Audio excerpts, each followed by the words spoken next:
नमस्कार, स्वागत है आपका वी टाइम न्यूज पर और आपके साथ मैं हूं पहली चौहान। बढ़ते हैं खबरों की ओर। पंचायत सदस्य पर अवैध मिट्टी उत्खनन का आरोप। इस घटना के कारण मुर्शिदाबाद के फरक्का थाना अंतर्गत नैनसुख ग्राम पंचायत के कलवाट इलाके में गर्मागर्म बहस छिड़ गई।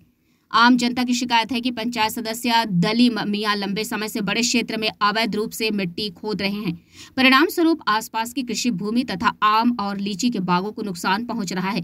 उन्होंने यह भी आरोप लगाया कि दलीम मियां अपनी जमीन पर और अन्य लोगों की जमीन पर भी खुदाई कर रहे हैं, जिससे आसपास की जमीन पर भूस्खलन हो रहा है और इस अवसर का उपयोग कर वे आसपास के भूस्वामियों को जमीन बेचने के लिए मजबूर कर रहे हैं। इस तरह उन्होंने कथित तौर पर करीब 15 बीघा जमीन के तालाब को करीब 48 बीघा के तालाब में बदल दिया। स्थानीय भूस्वामियों का आरोप है कि दलीम मियां प्रभावी रूप से भू माफिया बन गए हैं। इतना ही नहीं, स्थानीय लोगों ने आरोप लगाया है कि दलीम मियां और उनका दल अपने बल के साथ इलाके में आतंक मचा रहा है। स्थानीय लोगों ने यह भी बताया कि बीडीओ, बीएल, आरओ और अन्य कार्यालयों में शिकायत करने के बावजूद कोई सुरा जारी नहीं किया गया है। बीएल आरओ कार्यालय के अधिकारियों ने आज दोपहर के आसपास घटनास्थल का दौरा किया। उस समय दलीम मियां के गिरोह का स्थानीय लोगों के साथ झगड़ा हुआ और क्षेत्र में तनाव बढ़ गया। हालांकि किसी अप्रिय घटना की सूचना नहीं मिली। दूसरी ओर दलीम मियां ने अपने ऊपर लगे आरोपों को पूरी तरह से नकार दिया है। उन्होंने कहा कि उस स्थान पर जो पहले अर्ध भूमि थी उसका जीर्णोद्धार किया जा रहा है तथा उसे तालाब में परिवर्तित किया जा रहा है और वहां आम लोगों के लिए रोजगार के अवसर उपलब्ध कराए गए हैं। चूंकि वे वहां के जनप्रतिनिधि हैं, इसलिए वे आम लोगों की सेवा करने के लिए कृत संकल्प हैं। उन्होंने यह भी कहा कि तालाब जल भरो परियोजना के तहत खोदा गया था। वह स्थानीय प्रशासन और मुखिया की अनुमति से वहां नवीनीकरण कार्य करा रहे हैं। उन्होंने शिकायत की कि कुछ बेईमान लोग उनके काम का विरोध कर रहे हैं। इसके अलावा अन्य स्रोतों ने बताया कि बेनिये गेलम ग्राम पंचायत के अंतर्गत कई गाँव के लोगों ने शिकायत की है कि कुछ दलाल गुप्त रूप से अन्य लोगों की जमीन दर्ज कर रहे हैं और पैसे के बदले में इसे दूसरों को दे रहे हैं और पट्टा बना रहे हैं। कई लोगों के पास अपनी जमीन और मकान पड़े हैं। रोजगार के कारण बाहर गए कुछ युवाओं की जमीनें फरक्का के कुछ दबंगों द्वारा अन्य युवकों के नाम पर पंजीकृत कराई जा रही है। वे इस मामले को ग्रामीणों को सौंप रहे हैं और यहाँ तक कि पुलिस को भी धमका रहे हैं।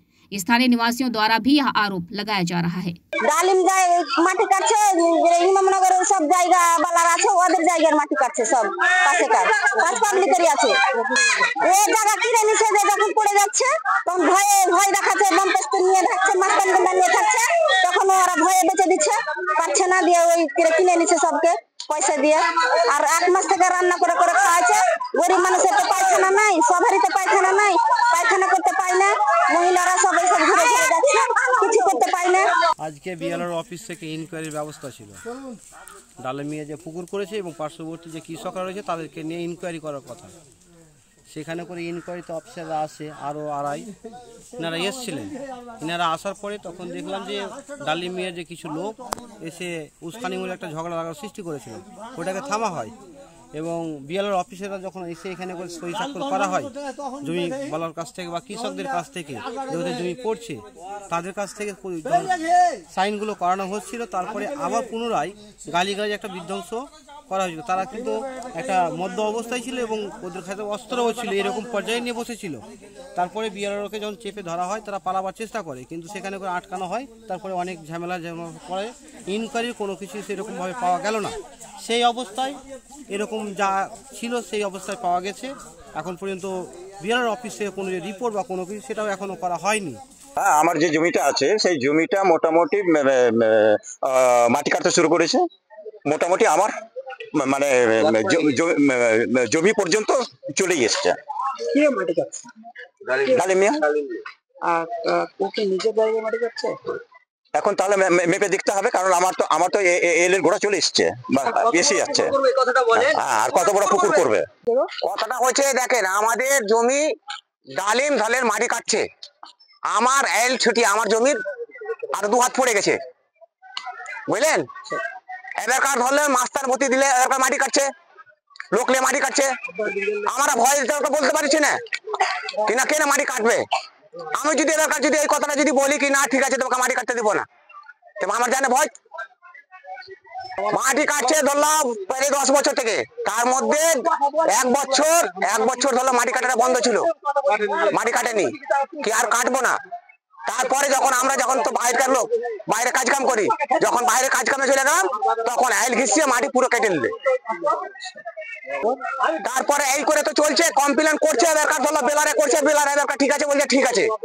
থানাতে গেছিলাম এর আগে, তো থানাও এবারকার ধরলাম ঠিক আছে, বেলারকে বলো। আমরা এর আগে এবারকার কাগজপাতি নোটিশ পুলিশ করেছিলাম, এবারকার বেলার এসে, এবারকার মধ্যে মিশালে এসে সন্ধ্যাবেলা এসে বলে গেছে কি ঠিক আছে যাচ্ছি করে ওই আপনার চলে গেছে। হ্যাঁ, বেলার অফিসে কমপ্লেন করেছিলাম এই মোটামুটি ধরলেন 15-20 দিন আগে। আজকে এসছে, ডেটের উপরে 2টা ডেট পারে আজকে এসছে। আজকে এখন পর্যন্ত তো সারা সই টই করে এই করে চলে যাচ্ছে। এবার তো কতটা জমি ছেড়ে যে মাটি কাটবে সেটা তো আমার বলছে না। এবারকার দরকার পারে কি ঠিক আছে তোমার জমি ছেড়ে এবারকার এতটা মাটি কাটবো, এতটা মাটি ছেড়ে কাটতে হবে, 5 হাত না 10 হাত, সেটা তার বলছে না, এই কথাটা আর বলছে না। এটা একবারে টোটাল ভিত্তিহীন। বিষয়টা হচ্ছে আমাদের রামরামপুর গ্রামের পশ্চিম দিকে মাঠ সংলগ্ন জায়গায় আমার ওখানে একটা পুকুর আছে। পুকুরটা প্রায় 100 বছর আগে ছিল অন্যজনের, ওখানেও জলাভূমি বলে পরিচিত ছিল। ওই জলাভূমিতে ওখানে গোটা গ্রামের লোক গোসল করে এবং কৃষিকাজে জমিতে ফসলে জল দেয় এবং আম লিচু বাগানে স্প্রে করে এবং গাছের জমিতেও জল দেয়। ওখানকার মানুষের সুবিধার জন্য ওখানে আমি সরকারি স্কিম দ্বারা জল ভরো এবং জল ধরো যে প্রকল্প এবং এনার্জির মাধ্যমে সরকারি স্কিম দ্বারা আমি কিন্তু ওখানে পুকুরটা সংস্কার করেছিলাম। সংস্কার করার পর আমরা কিন্তু যেহেতু আমরা মৎস্যজীবী, ওখানে আমরা মাছ চাষ করি, বহুদিন ধরে মাছ চাষ করি, ওখানে আমার ঘর আছে এবং সাধারণ মানুষের জন্য ওখানে আমি নলকূপ বসিয়ে দিয়েছি, সিঁড়িঘাট করে দিয়েছি এবং শৌচালয়ের ব্যবস্থা করেছি। মানে ওখানকার সাধারণ মানুষরা যেন মাঠে পায়খানা না করে সেই জন্য আমি কিন্তু শৌচালয় করে দিয়েছি, যেহেতু আমি ওখানকার এলাকার একজন জনপ্রতিনিধি এবং মানুষের সুবিধার্থে আমি কাজ করছি। কিছু হিংসার বশবর্তী হয়ে লোক যেন ওই সংস্কার সাধনটা না হয় তার জন্য ওরা একটা কমপ্লেন করেছিল। আমাদের গ্রামের লোকেরাও যেন ওদের কাজে কোনো বাধা প্রতিবন্ধকতা সৃষ্টি না করে তার জন্য কিন্তু গ্রামের লোকেরাও মাস পিটিশন দিয়েছিল ওদের বিরুদ্ধে। যেহেতু আমি ওখানকার একজন জনপ্রতিনিধি হিসাবে দায়ভার মানুষের সুযোগ সুবিধা পাইয়ে দেওয়া এবং মানুষ যেন ওখানে, যেমন গঙ্গা নদী হচ্ছে অনেক দূর, তো ওখান থেকে মানুষেরা কিন্তু গোসল করতে যেতে পারে না, সেজন্য আমার পুকুরে ওখানে হাজার হাজার লোক ছেলে মেয়ে থেকে শুরু করে সবাই গোসল করে এবং ওখানে গোসল করার পর তার জন্য পোশাক চেঞ্জ করবে তার জন্য তারও জন্য আমি কিন্তু ঘর করে দিয়েছি। वी टाइम न्यूज़ के लिए मुर्शिदाबाद से मिलन सरकार की रिपोर्ट।